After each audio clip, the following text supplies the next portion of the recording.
everybody, it is Romania Black, and we are on episode 7 of Orb on the Movements of the Earth. We've made it past the little 3-episode mark, and Akshi's still alive. So that's good. That's hopeful, right? Gross is dead.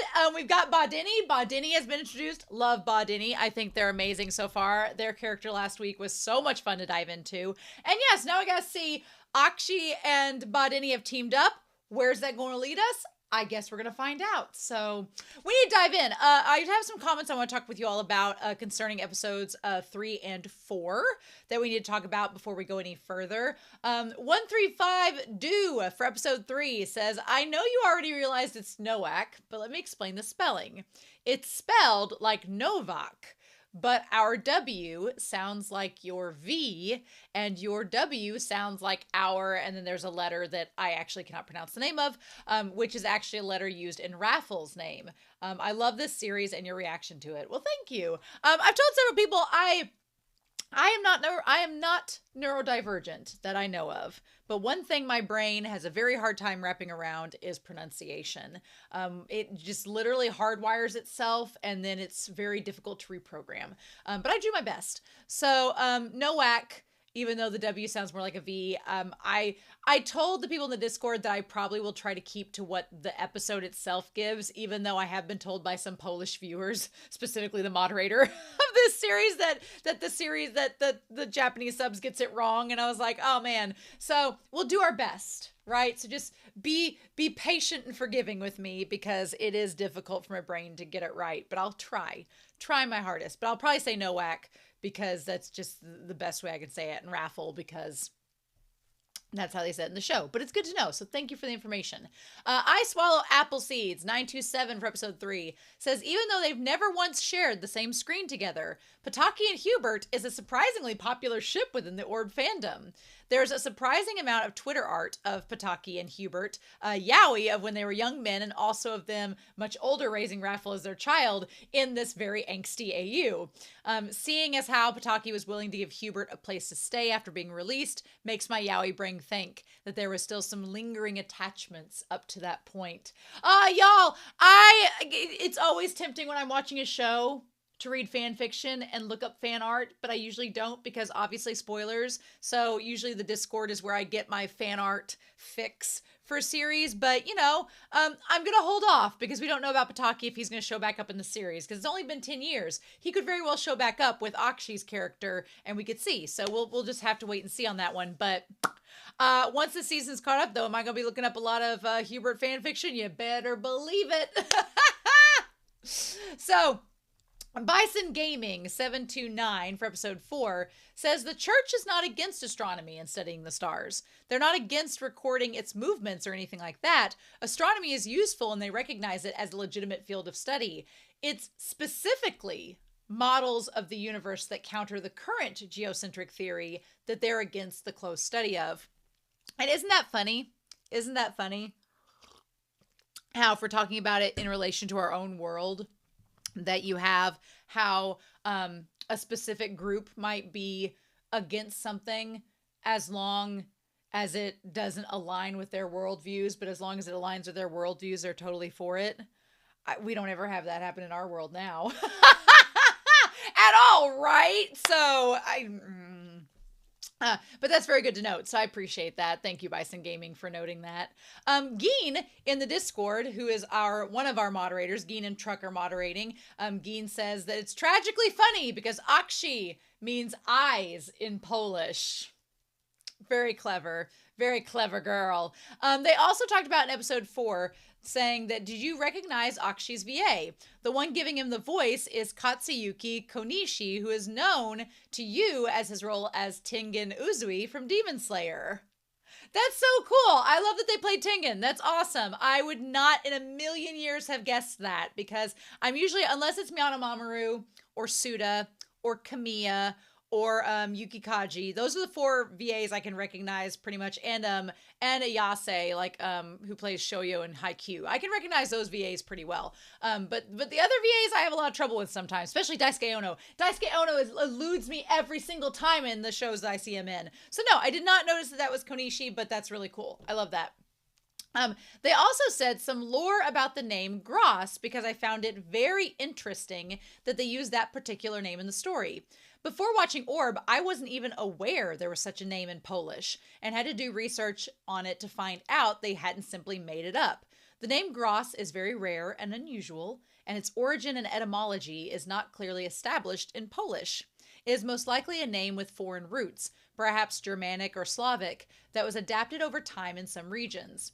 It's very similar to the word grasowak, which means to steal, to spread, or to move about uninvited in someone else's land.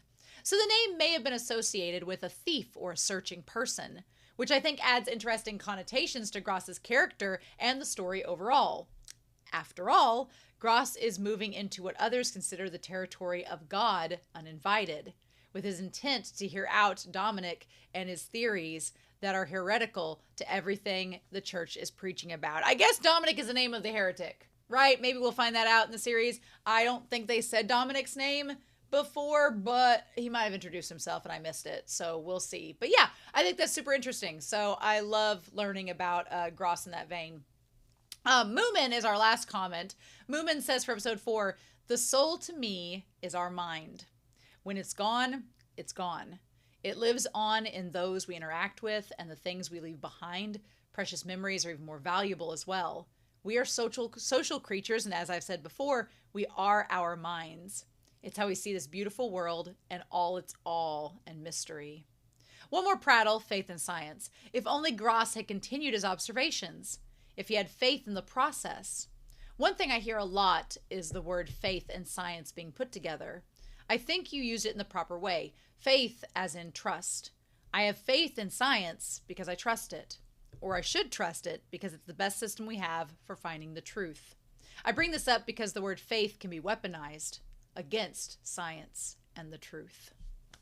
Speaking my language, Moomin, speaking my language. I love that too. It's so fascinating because on the surface, you would think faith and science should go hand in hand, but this series proves just how parties in power want to keep that from happening. And it's just, what can we do? What can we do? So yes, I'm super excited. We're on episode 7 of this series, and now I feel like we're entering into no man's land because we've had 3 episodes and then Raffle died, 3 episodes and then Gross died, and now we have Bodini and Akshi, and it's like, so what do we do? So we're going to have to find out. But in any case, I'm so excited. I hope you all are as well. We're going to start episode 7 of Orb on the movements of the earth, and we're going to do that here in 3, 2, 1. And I'll see you all on the other side.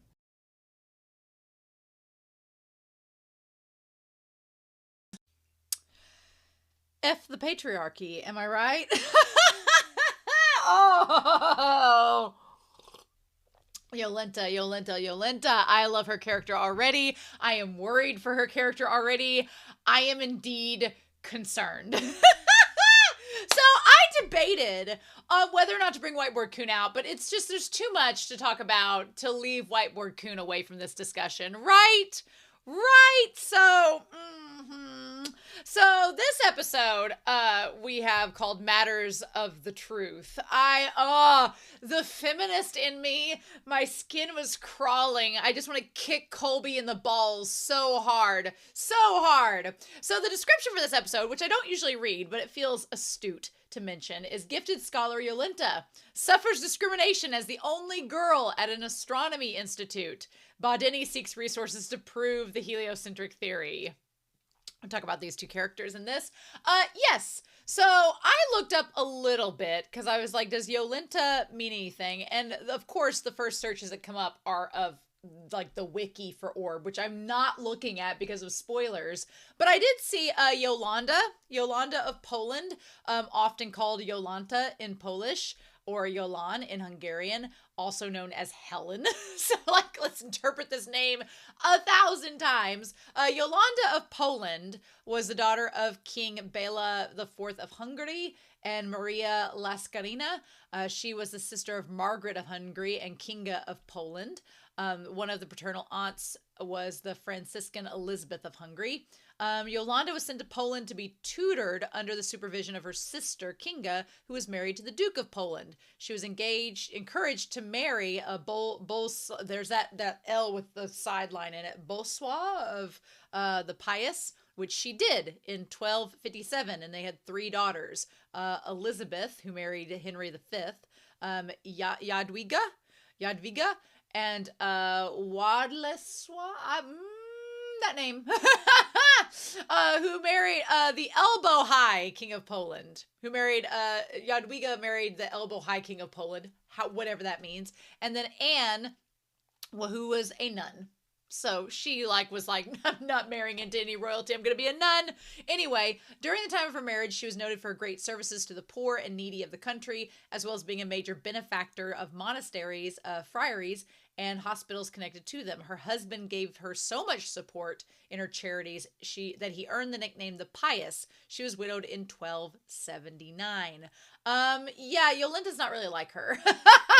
So that's funny to mention that. But anyway, I wondered if Nowak named her after Yolanda of Poland. I wondered if he named her after that, as a very saintly name, as you would, so many interesting things. I also wondered if the reason she got into the university in the first place was because of her dad's influence. Because if we recall back from the beginning, 10 years ago, we had established that Nowak was approved by the bishop. And so this would have been when, I want to say it with the Y, but when Yolenta was 4. So she was 4 when Raffle died. Now she's 14, right? She's 14 and is off at the university studying astronomy, but not the heliocentric theory, just studying alongside these other we're going to talk about that alongside them, which is interesting because I did a little research. I was like, what was it like for women? And the only things I could really find without digging too deep was Sluza Gallery talked about women's right to study in Europe, saying the first woman to be awarded a PhD degree was Elena Lucrezia Cornaro Piscopia. She received it from the University of Padua in 1678. But it was only the social change in the 19th century that led to the gradual opening of universities to women. From the 1860s, they were allowed to study first in Lyons and Montpellier, and then in Zurich, Geneva, and Brno at Swedish universities. Over time, it became possible in other countries as well. The first women allowed to study in Poland, which was divided due to the partitions, were those living under Austrian rule. From 1894, they could listen to lectures. 3 years later, they could become fully fledged students. So, not till the 19th century, which mind-blowing as a woman, like for realsies, are you kidding? But so my theory is that a couple things. One, she's a student, but she's also working in the library in kind of like a secretarial position. But also, I think the only reason she is allowed to be there in the first place is because Nowak had a good relationship with the bishop. The bishop cut him some slack, and they were like, yeah, your daughter can go there. Yes, you've killed a lot of heretics for us. You punched in your heretic death card, and the coupon is after 10 heretics burned at the stake, your daughter gets to go to university for free, I guess. So that's kind of where we're at. The heretic punch card. How dark can we go? But anyway, I really like Yolenta. I like her a lot. I feel for her so much. Like from the beginning, here's the thing. This one guy that's got the dark, big, bushy black eyebrows and the black side hair at the beginning, I feel like he's going to come up in the series later. He just has that look to him. I don't know if he's in the OP or not, but he has that look to him like he's going to show up later and be of relative importance. So who knows? But yeah, I feel for her. She's like, oh yeah, I'd love to come watch your lecture. And they're like, ha ha, silly woman. Your vagina keeps you from coming in and hearing what the men have to say. It's like, And so she's fascinating. Right from the get-go. She is fascinating. So Yolenta's whole thing is that she, at the beginning, believes she believes she will be caught. It almost felt like a reverse psychology. It almost felt like she was trying to trick God in that moment, being like, oh, I'm going to get caught. I'm going to get caught. I'm going to get caught. And then as if to jinx it against her getting caught. It was fascinating. It was so interesting to me. But yeah. And then the idea that she takes off the gloves, and because her hands are wrapped in all the bandages, she takes off the gloves and slides down. I love the concept that her dad gave her the gloves so she could study in the winter, so she could move the books without her fingers getting too cold. Nowak is a man of many things, but he loves his daughter. He clearly loves his daughter, and he has moved heaven and earth for his daughter. And we're going to talk about that, especially I feel like this is the one moment where the manga had a little bit of an advantage over the anime, because in the manga, I can totally see when she's having the dinner scene with her dad, you never see his face. You just see his hands, right? Which we'll talk about his hands when we get to that scene.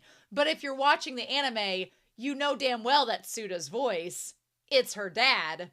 It's Nowak. So the anime, the fact that you can hear the voice does kind of ruin it, but what can you do? So she gets to a little crack where she can hear them talking, the Count talking about things, the Arabian heretics, revised ancient Greek astronomy. And she's listening to hear what she can. And she's like, I could never hear this anywhere else but here. I am lucky indeed. I love that. She's like getting to hear what the men hear in this conversation that no other woman would ever be able to hear except for her. So let's talk about this. This episode called The Matters of the Truth. These guys come out and they're like, oh, you're still here. And they're like, I envy you. You get to rest this whole time. And she's like, haha, joke's on you, bitch. I've not been resting. I've been eavesdropping. And she's like, please consider my request to take part in the discussions. It kind of sucks because they're like, there's an obvious difference between you and I. It's so frustrating because all it is men being intimidated by smart women. That's literally all it is. It's men being intimidated by women. It's so frustrating. It's so frustrating. And not all women are intelligent, because not all men are intelligent, can tell you that. So it's just like, it's just people being afraid of someone different than you having power. And it has always been that way throughout history, that a marginalized group will be denied power out of fear. Whether you're a woman, whether you're a person of color, whether you're someone that's queer, whether you're someone that is an immigrant, like anybody that is from an outsider perspective to a person in power will be denied that power because of fear. Because of fear that they'll take it away or that they're better than you. It just, throughout history, that has been it. And it's startling and disturbing the links in which she kind of almost becomes compliant. And it's so relatable to our own time now. Like hundreds of years later, it's same shit. So we're going to talk about it. But it's so frustrating. It's frustrating on her behalf because she's like, I am just as smart as you. I am just as capable of learning as you. There is just a bodily appendage on me that is keeping me from being like you. And that's the only thing. The irony of all ironies is that every man in this episode, when they were little embryonic zygotes, started out female. And at some point, the X and Y chromosome, the Y chromosome got in. It was like, hey. And then it's like, y'all started out as female. And then somewhere along the way, y'all became men. So... Anyway, to go with that, I feel bad for Yolenta. My thing is, damn, if Nowak could see how these men were treating her, Nowak strikes me as like the stereotypical, I'm from the southern Midwest in the United States, and there's that horribly outdated stereotype of like the dad on the front porch with a shotgun being like, you talking about my daughter, and like all this. Nowak would be that stereotype. 1000%. He would be the one with the pair of anguish on the front porch being like, you got something to say, my daughter? Like, he would be that guy. He would be that guy, only he'd be a lot more smooth about it and even scarier. So then Colby comes down. Colby, this redheaded bitch. Should have known. If Attack on Titan has taught us anything, you don't trust the redheads. So, but yeah, I felt so betrayed by Colby, because at first I felt like he was somebody who, you know, Yolenta was his assistant. I felt like he was standing up for her a little bit at first. And he's like, making use of a capable assistant can be a real dilemma. And she's like, what? And so he's like, I'll tell you as many times as it takes. You may meet people throughout your life who completely reject you for illegitimate reasons. And at first, it seemed like he was being like one of the good boys and just being like, yeah, I know, it's hard with it, right? And then it seemed like he was at first trying to say, hey, there's bullies, but it's okay. Like, stick with me. We got this. We're going to work together. But the moment she gave him the paper, you have to believe in yourself and move forward.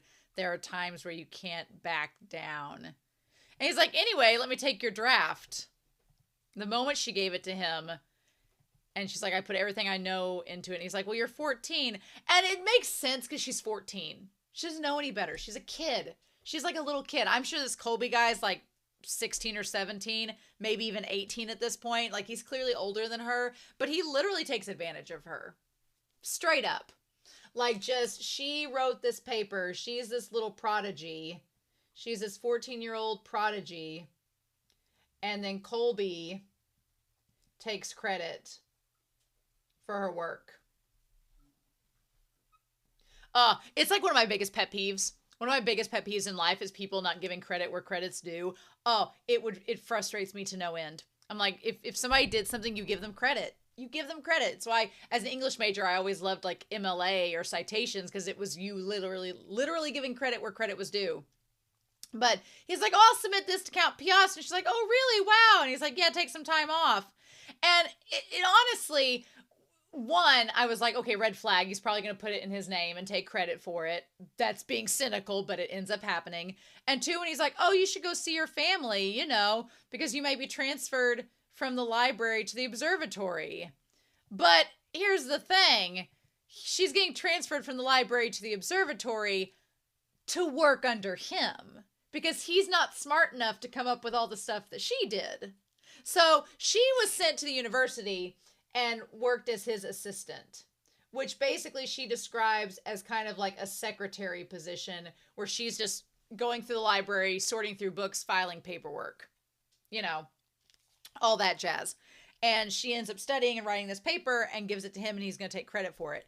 But he's not smart enough to do it on his own. So he's going to have her follow him probably and write stuff for him, and he'll take credit for it. What's fascinating to me about that entire setup is how she is different from Raffle, which is so interesting to me. So I wanted to bring up this thing again. We're going to talk about the old, the range of which characters are, but I also want to put up here this idea of, here's Raffle. Raffle, our sweet little angelic being, may he rest. Draw the little angel wings beside him with the little halo. Long may he reign. But his whole thing was that he was just in the pursuit of knowledge. And he did not want credit. And I say that because at the end, he didn't get credit. He didn't put in that letter, my name is Raffle, I'm this many years old and from this town, I'm getting credit for all of this, remember my name and make me famous. He never said that. He literally, the only name drop he does is the man that turned him in so he could get some of the profit, which we'll talk about with Akshi later, because Akshi's a freaking angel. Sent from heaven above. But yeah, he wanted the pursuit of knowledge, but at the end of the day, Raffle was not interested in the fame or the credit. He just wanted the pursuit of knowledge to live on past his existence, right? Bodini and Yolenta are different from Raffle. And so we'll talk about, we're going to put over here. So we have Bodini, bless him. And then over here we have Yolenta, which we'll put down here. Yolenta, she wants recognition. She wants recognition of her work. And you can't blame her because she's raised in a society that does not appreciate women and does not believe they are intelligent enough, even though she is just as smart as any of those men that are watching that lecture. And it's so frustrating, right? But she works hard and expects something in return and then is denied it. So we'll get back to them because we cut to Akshi and Bodini, Bodini is teaching Akshi about what he should be knowing. So he says here, we cut immediately over to him. I love her little yes. Like she was so excited. And the moment she did the yes, I was like, girl, you're going to get the rug pulled out from under you. I know how this is going to go. I know how this is going to go. I've seen Legally Blonde. But he's like, point one, the sun is the center of the planets. So we have Bodini talking over here about our thing one. Sun is the center. And then we have part two. After it's the center of the planets, the orbits are perfect circles. All right. Orbits, perfect circles. And then three that we have is the planets move at a set speed. Not that they move at the same speed, but that it is a set speed that is consistent. Yep. And so he explains this in summary. These are the arguments presented in the documents and the original ideas therein. And Akshi's like, well, is it true? And he's like, it's merely the threshold. I like that Bodini is like, Bodini gives credit where credit's due. He says, you know, this person had a brilliant mind, but the three ideas I listed are already quite an accomplishment. And Akshi's like, well, is it enough? And he's like, I'm going to be blunt. It's not enough. They're not ready to be made public. There's too much that can be refuted, too much that can be disproved by the church. They would be easy to refute. They've overlooked something. Throughout the documents, their careful word choices outweighed by something at their core. A juvenile naivete. Which, you know, Bodini is he's pretty smart to clock that Raffles, a 12-year-old kid that wrote this stuff, so he's not perfect by any means. But it's not just that. What's interesting is that you have with Raffle, there is the idea of being caught. And part of Raffles' upbringing was this idea that you can't refute what the church is teaching you. So I like that Bodini kind of notes that there's a hesitance to Raffles' theories because he has this background of being censored and being watched by Professor Ringo Starr. And he always is trying to be like a little bit cautious so that he doesn't get, you know, tracked. Bodini is different and interesting because he doesn't have to worry about that. Bodini's in a place kind of like Nowak where he's like, oh no, I'm secure. They're not going to do anything to me. So we're all good. So I don't care. Bodini, meanwhile, has no reservations. He has no reservations. And he's an adult. He's older. So he has the experience and has been around the block, unlike Raffles. So he can add a lot to it that Raffle wasn't able to, right? Whoever continues this work has to combine a careful intellect and bold convictions. And I was like, well, clearly, he's like, it will take a man of true greatness. I freaking love Bodini because he's so egotistical, but he's not smarmy about it. He's just very matter of fact, like, yes, I am the smartest person here. Like, you know, he's so matter of fact about it. And Akshi's like, do you know anybody like that, a man of greatness? And I'm like, get in my pocket, you little dark-haired little Cinnabon. I freaking love Akshi. He's such a Cinnabon. And Bodini's like, yeah, me. I love them as a pair. There's such a good dynamic because Akshi is the most innocent, wholesome, kind-hearted, pure soul. And Bodini is just this, like, from Dexter's Laboratory. He's freaking Mandark. He's like, well, of course it's going to be me. I just need Akshi to say omelette du fromage to him. That's all I need. He's like, with that being said, I accept the task. I like that Akshi's like, I didn't ask you to do this. And Bodini's like, say no more. I will be the man of science and brilliance that I am and take time out of my humble day to get famous off of this. I love it. And so he looks at Akshi and say, isn't this why you had me come here? And Akshi's like, well, my dead friend sent me to find you, I guess. He's like, fair enough. But, so there are 3 conditions when all this goes. First, he says there are no successors. Let's talk about this. Bodini believes, he's like, here are my rules. Here's my ground rules of you and I working together. First of all, there's no successors. I think this is going to be, this is the thing. I think all 3 of these conditions he's giving Akshi are going to get broken at some point. He says, no successors. If I can't prove the theory before I die, you burn the materials, all the materials of my involvement. He's like, what's important is that I be the one who finishes and releases it. That's where he's very different from Raffle, because Raffle was all about this pursuit of knowledge needs to continue. There will be someone who will take the helm from me. They will pass it on, and it will continue and move forward until it reaches a certain point where it's either proven or it leads to a even more advanced discovery. Bodini is very, very egotistical in the sense that he's like, I want all the credit for myself and nobody else can take it. And I'm like, oh, okay.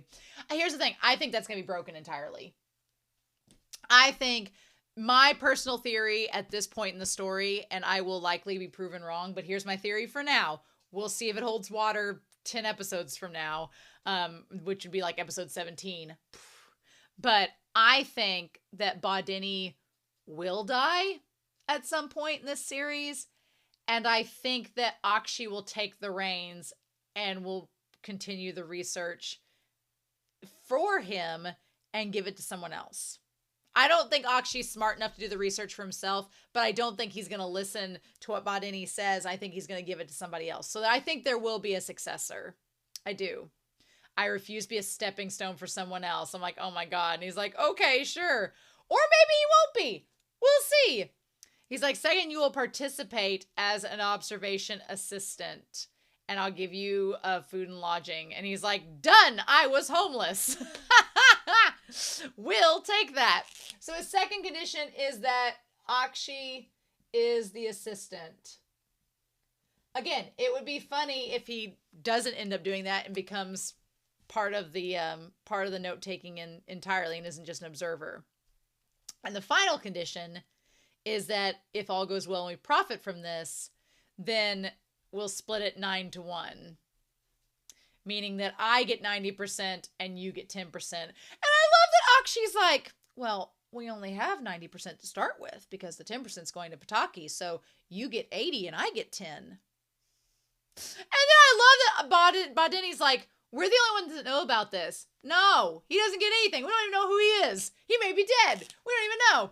So though he said it was going to be 9-1 was the split. But already Akshi's been like, well, I'm going to give my 10% to the Pataki guy.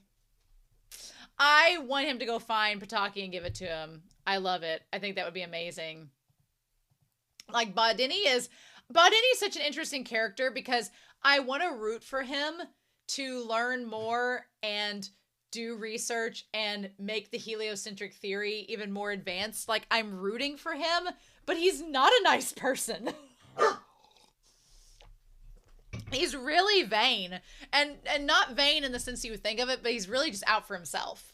Honestly, he's out for his own fame and glory, and he really doesn't care about advancing the science. He's just doing it for his own personal interest and to make money. And it's like, okay. But, so I have this chart. We did the chart. I have flipped it to where now the church is down here.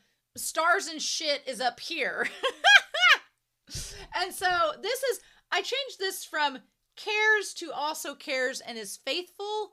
And here to does not care, is not faithful. A little bit more of a spectrum, if you will.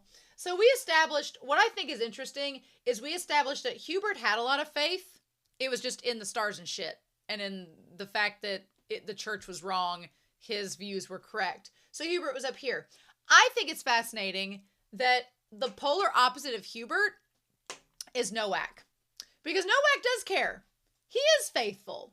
He does work for the church. And he does care like Hubert does. He just puts his faith in the church, which is fascinating because from the start, you would think that Nowak wouldn't be that way, but he is. He's very much entrenched in the system. Very much so. Which Bodini is on the opposite side of Nowak. Bodini is entrenched in the church system. He's playing the game, but is he really faithful? God, no. No, he is not faithful at all. And maybe you could argue that Nowak is over here with Bodini and they're in the same boat. Maybe you could argue that they both are not faithful, but they're entrenched within the church because they work for them and they benefit from them. You could argue that very much. So if you said that Nowak and Bodini were in the same boat, I would buy that as well. I think it would be interesting if they were opposite in that sense, but... And then you have Akshi, which Akshi is... He's getting closer to the middle. He's receding a little bit towards the middle, where he's still entrenched in the church, but he's kind of having this crossroads of, is he faithful, is he not faithful? He's kind of getting closer to where Gross and Pataki were, where they were like, I would argue Pataki was maybe closer to the church, but he did not care. You could argue maybe Pataki was down here. You could argue that. That might be. Gross was definitely in like the very middle. It's not that he was faithful or unfaithful, but he was not really for either. He was just smack dab in the middle. Then you have Raffle, who was not particularly faithful, but was definitely all about the stars and shit, right? So the question becomes, where does Yolenta feel, where does she fit into all of this? Where does she go? Because is she faithful? I guess she cares. But it's really more kind of like for herself. It's more like Raffle. It's more for herself.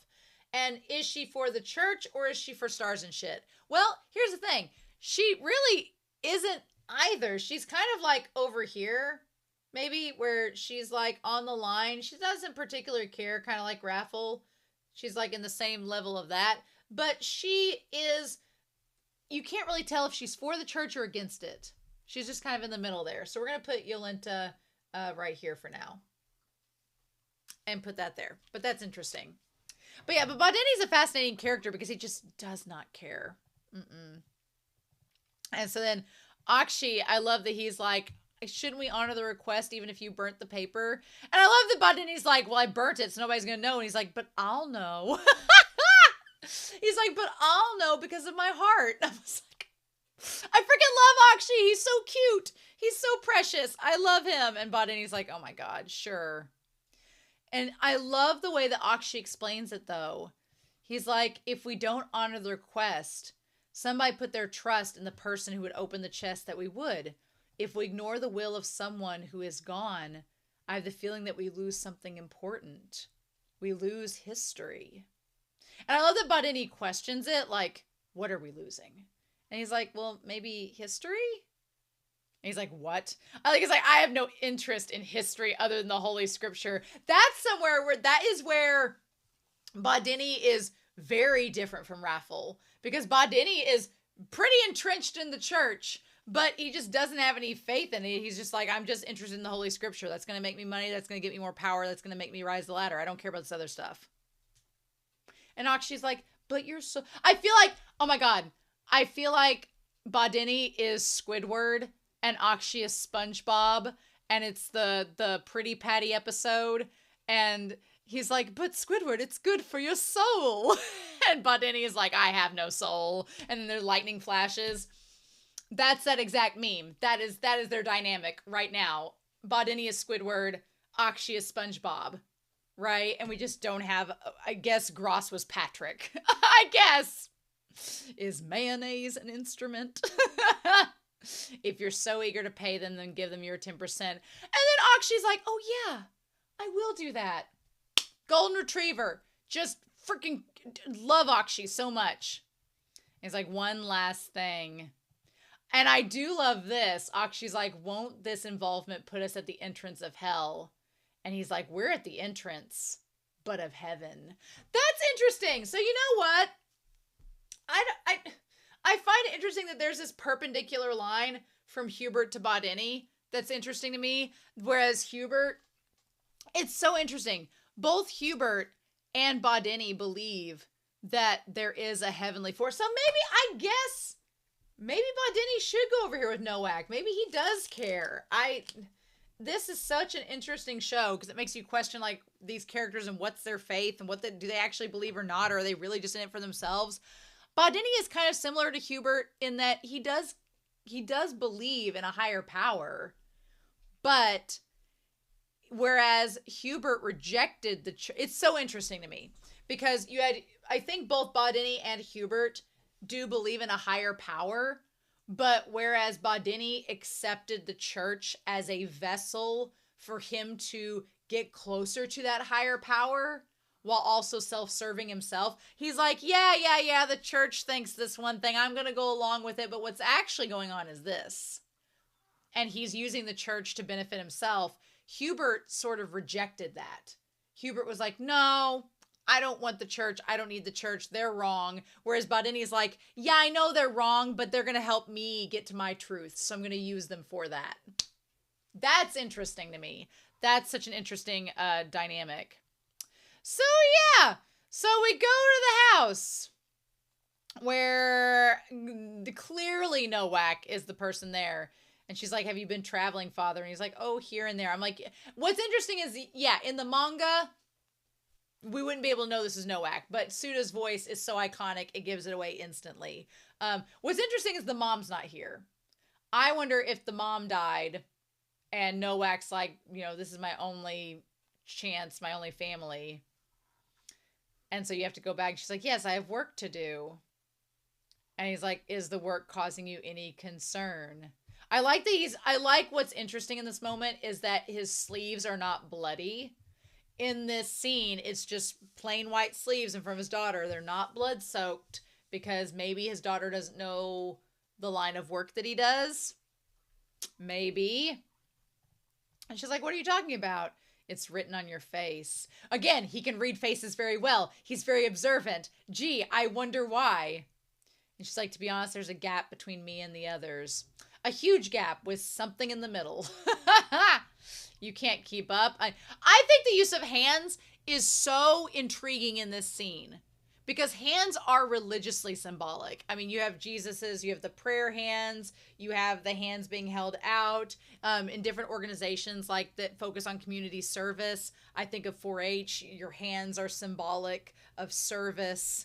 And for Nowak, it's so interesting because his hands are literally what he does his service with, but they're covered in blood usually. Here in this scene, they are clean, they are pristine, they are clean, and they are not dirty. That's so interesting. They focus on those hands.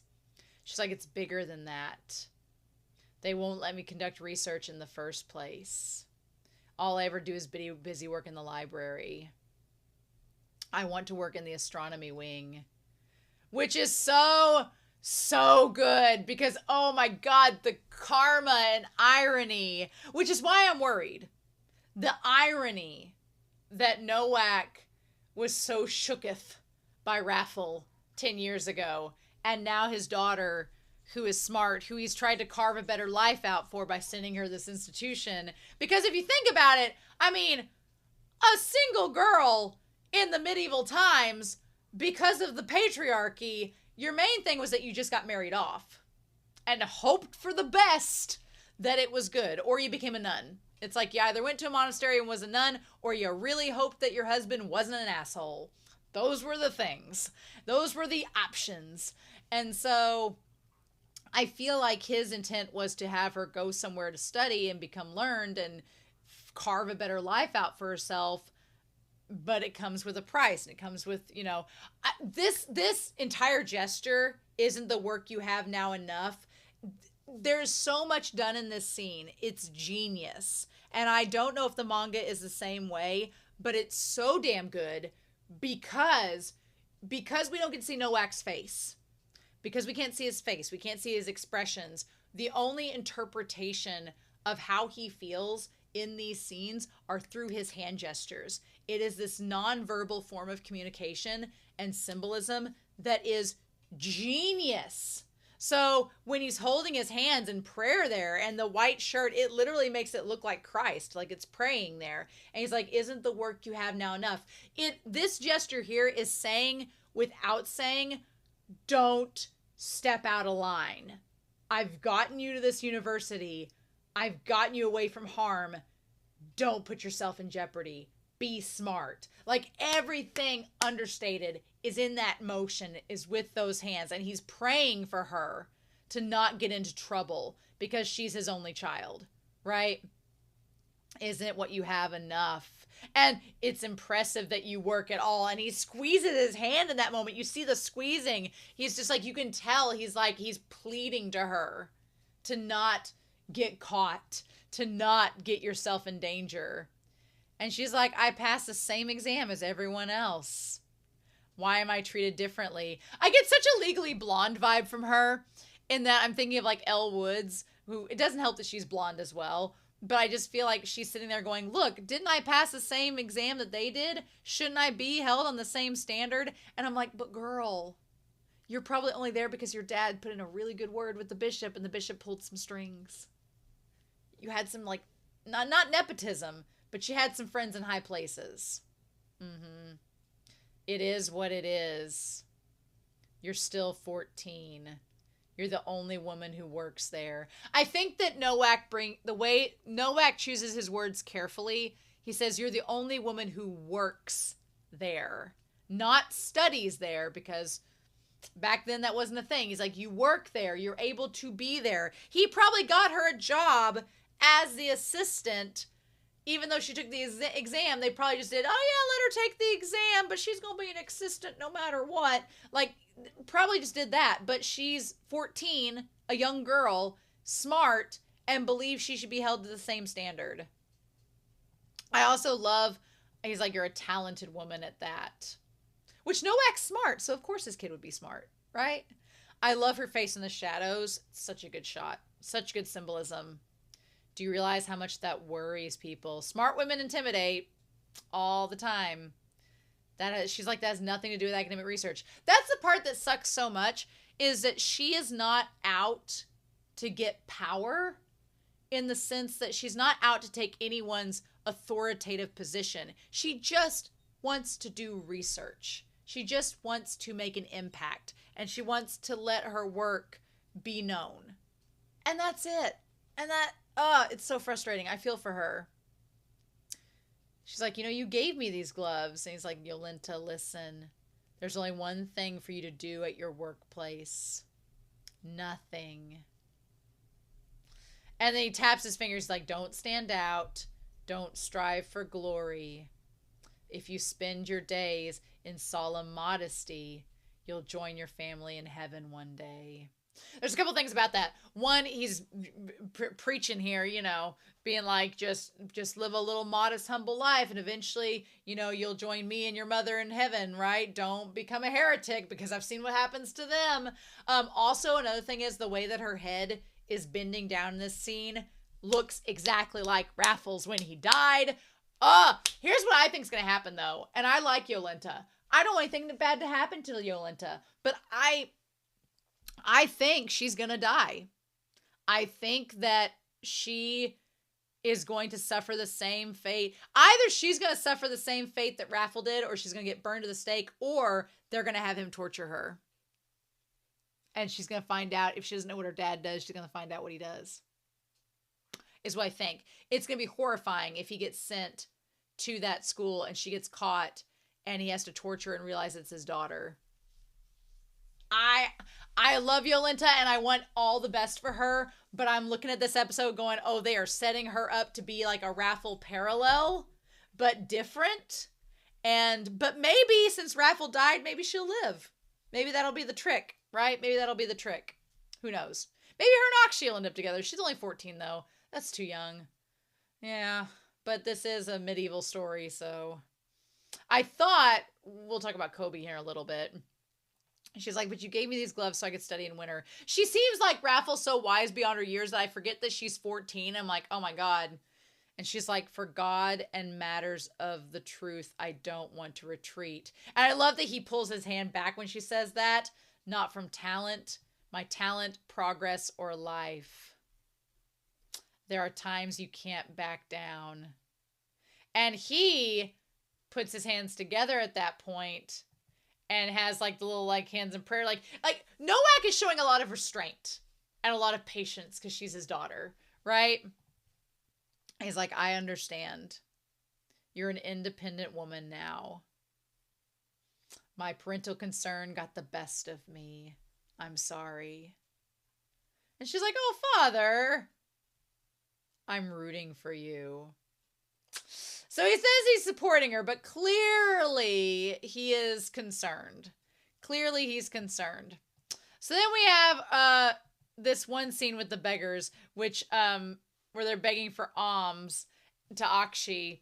And I thought it was interesting that they were a little bit out of focus because Akshi's supposed to have really good eyesight. So I thought that was interesting. Also, people in the Discord were talking about this, and I think this makes really good sense. Back then, if you think about it, glasses were so expensive, and people were talking to other comments about this. Glasses were so expensive that, you know, a lot of people couldn't have them. I mean, we're pretty lucky, or rather, Bodini's pretty lucky he has a little monocle, because that probably wasn't cheap to make. But most people didn't have glasses or the chance to use them. So, in that sense, if you think about it, like having really good eyesight is a very big advantage. And Akshi clearly has like 20/20 vision. That's why they say he sees so sharply. And I thought that was really, really cool. But yeah, the scene with the poor coming out, I was like, it felt like that scene in South Park where it's like the homeless people that are zombies. And they're like, got any spare any change? And so Bodini is just... Akshi is out here like a damn sponge. And Bodini's like, charity's meaningless. Just... F them poor people. He's like, what? Also the height difference. The Bodini and Akshi height difference. I'm just saying. I have to say it every week. But he's like, to think giving alms to the poor will lead you to heaven is a ridiculous belief. They're the biggest sinners of all. And Akshi's like, I've never heard a clergyman talk this way. Well, Bodini's built different, clearly. I think that's interesting, though. He's like, it's the fate that God assigned them. What's interesting about Bodini's character is I don't agree with everything Bodini says because he's so extreme. But I do get what he's saying. He's basically talking about greed and money, which, again, makes his character so interesting because he's basically saying, like, you know, the real people going into heaven aren't worried about the profit and money and all that. Like, it's knowledge and the pursuit of it and what we learn about this beautiful world that gets us to heaven. The interesting thing about all that is that he's saying that as he wants 90% of the profits. So it's like Bodini is a great example of being entrenched in the system, but you're kind of contradicting it. It's funny. He's kind of a walking contradiction. We're here to meet with their opposites. If we only have the records in the chest, we need someone with the means to provide more. So basically, I like this idea of academic Craigslist on these bulletin boards. So it's just like, we're going to put up a wanted ad with this problem. Whoever answers it is going to take the bait. And if they want to solve that problem, they may want to solve our other heliocentric problems as well. The fact that, well, here's the thing. That image from episode 1 of Nowak torturing Akshi, if that is indeed Nowak torturing Akshi, I could 100% see happening if Bodini and Akshi get Yolenta involved in the heliocentric studies, and then she gets punished. Bodini does not get punished because he's a deacon, so he can't be, but Akshi's just a Joe Schmo as far as anybody else is concerned. And if Nowak takes his anger out on Akshi for what happens to his daughter. I'm just saying that could happen. I'm just saying it could happen, and we'll see if it does or not. But I'm like, wouldn't be surprised if that's how we get to that part. So yeah. But I love the idea of putting this problem out and seeing if anybody comes to solve it. And he's like, we'll put these up everywhere and we'll gather a team. So she's putting the books up, and then Colby, she comes up in there and is wondering, is my treatise, if my treatise is praised, I'll move to the observatory. And then Colby showed up and he's like, oh yeah, everybody thought it was real great. And then he's like, I'm glad I put it in my name.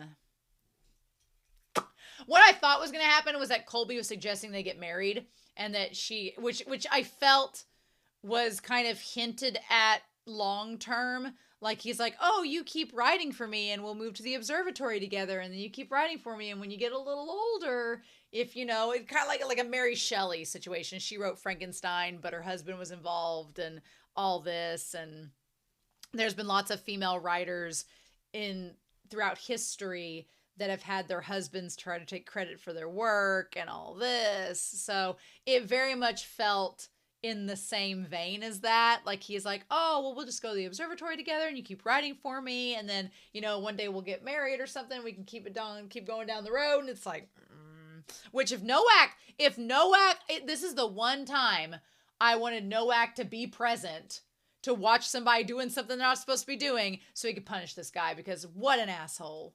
Oh, I was so mad. I was so mad watching it because it's not fair. It's not fair. And it's not fair. It wouldn't be fair if Yolenta was a guy and it happened to Colby stealing another man's work. It'd be just as bad. But it feels like extra bad because she's already marginalized. She's already taken advantage of, and he manipulated her and tricked her, and it sucks. And the part that sucks the most is that for a brief moment, until she saw the bulletin board, she was going to be complacent in it. It's like, it sucks so much. And I say that because, like, my family farms, and they're growing up.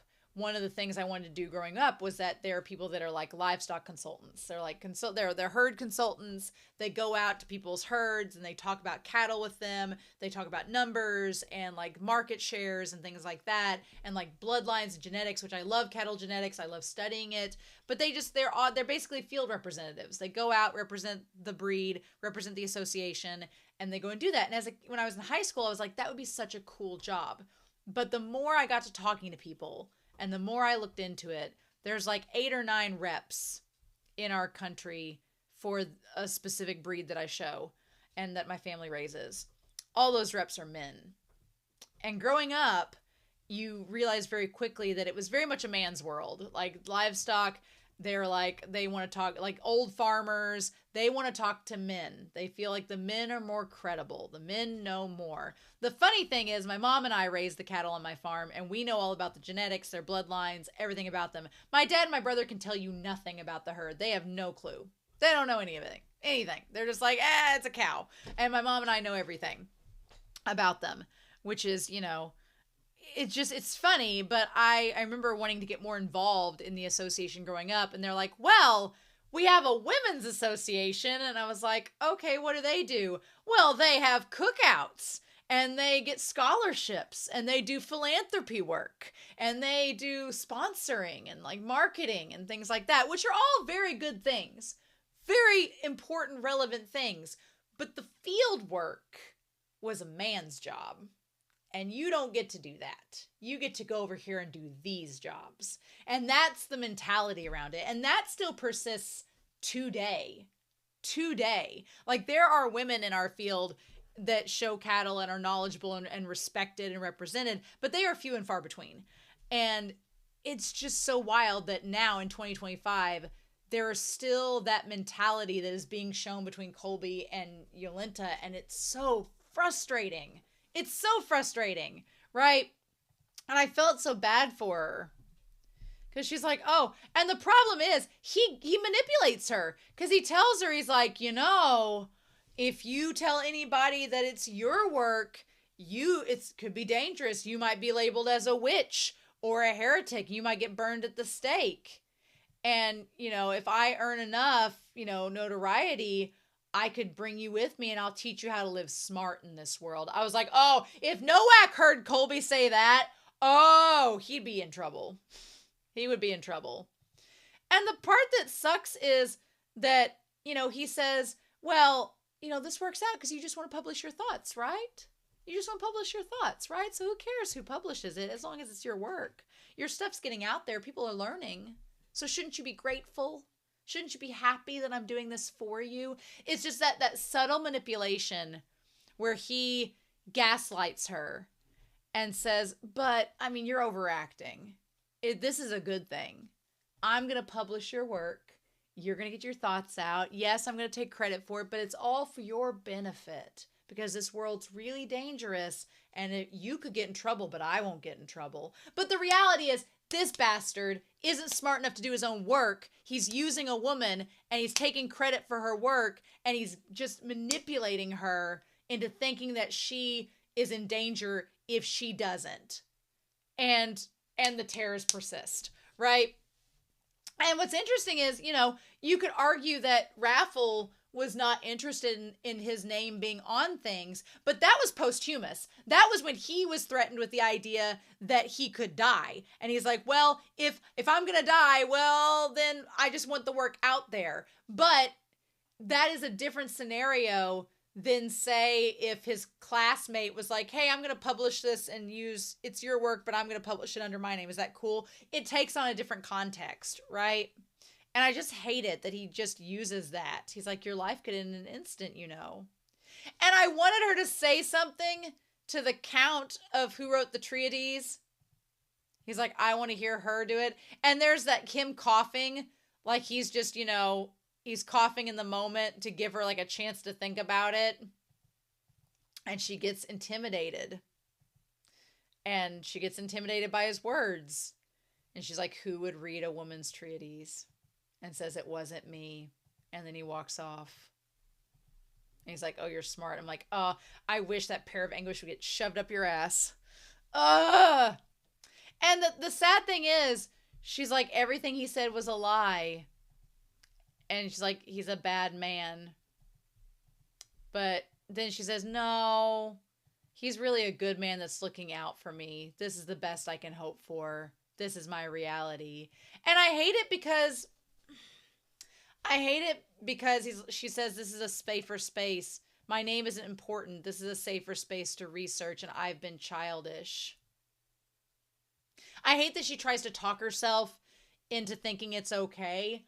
And the thing that's so crazy is a lot of women nowadays do the same thing she's doing. Like, it's really an abusive relationship that she's with Colby. It's abusive. It's not physical. It's not sexual. But it is definitely mentally and verbally in a way. Because he's manipulating her. And he's taking advantage of her. And it feels like a pipeline to that. Where it starts out as this. But if she resists, or if she decides to get fed up with him one day, it's going to turn violent. Is what the writing on the wall is, right? And a lot of women now, again, in 2025, hundreds of years later, you think we would learn, but humans don't learn very well. It takes us a lot of 2 steps forward and 3 steps back, right? That there are still women that will justify men doing these horrible things to them under the guise of, well, this is just the way things are. And I hate it. I hate it. So I just, I feel for her because she's like, why am I crying?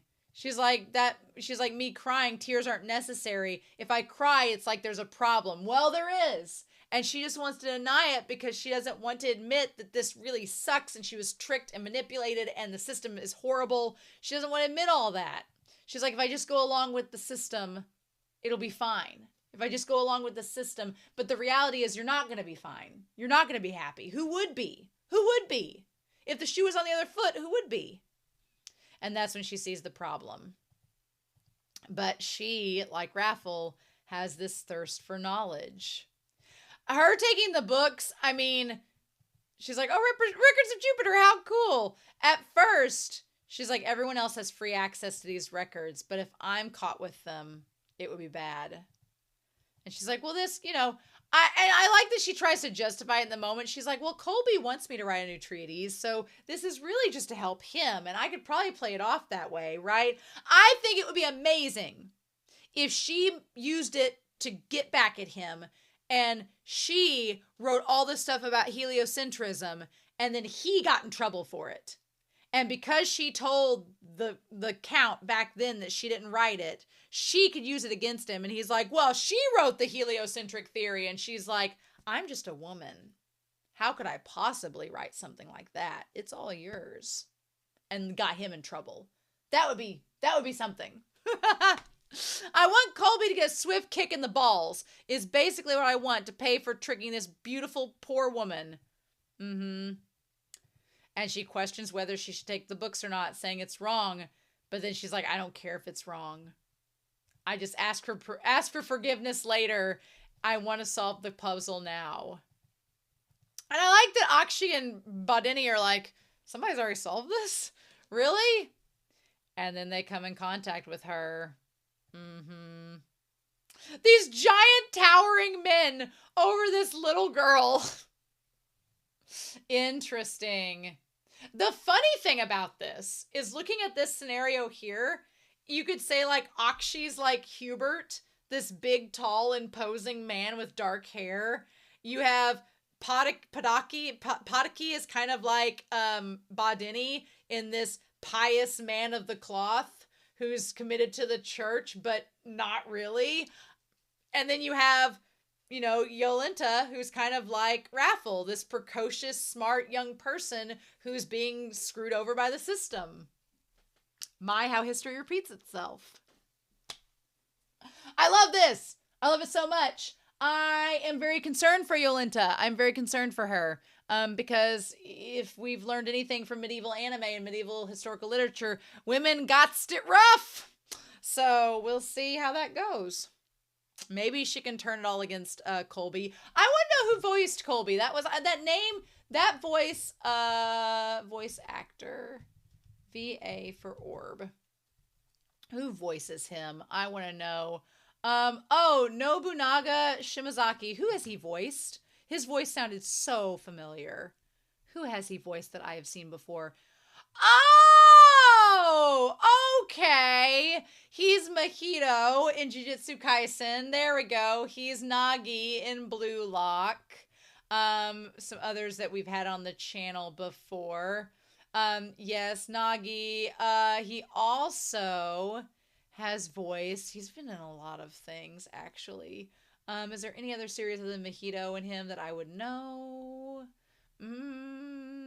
He's been in Fruits Basket. He's Haruka Nanase from Free. Yes, Haru from Free. That's where I was hearing it from. I was like, the way he did his voice, I was like, it didn't sound as maniacal as Mahito or quite like Nagi.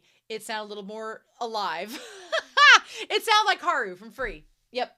I was like, I almost wanted to say Haru, and then I was like, girl, I don't want to get it wrong. But, okay, cool. Yes, interesting. Well, screw him. Of course he'd be like the antagonist. Of course he would be. So I've talked for nearly an hour about this episode, but this one was so good, y'all. This was amazing. I loved it. I'm so excited to hear your thoughts down below. I love Yolenta already. My heart, like, empathizes with her so much. And I'm really excited to see where this goes. Next week's episode 8, which is my lucky number. So hopefully that'll go all right. But I can't wait to see what the dynamic between these three are going to be. Gonna be interesting. So we're just going to have to see. But in any case, I hope you all have a wonderful week. Please stay safe. Take care. And yeah, I'll be back very soon with some more of Orb on the Movements of the Earth. Bye.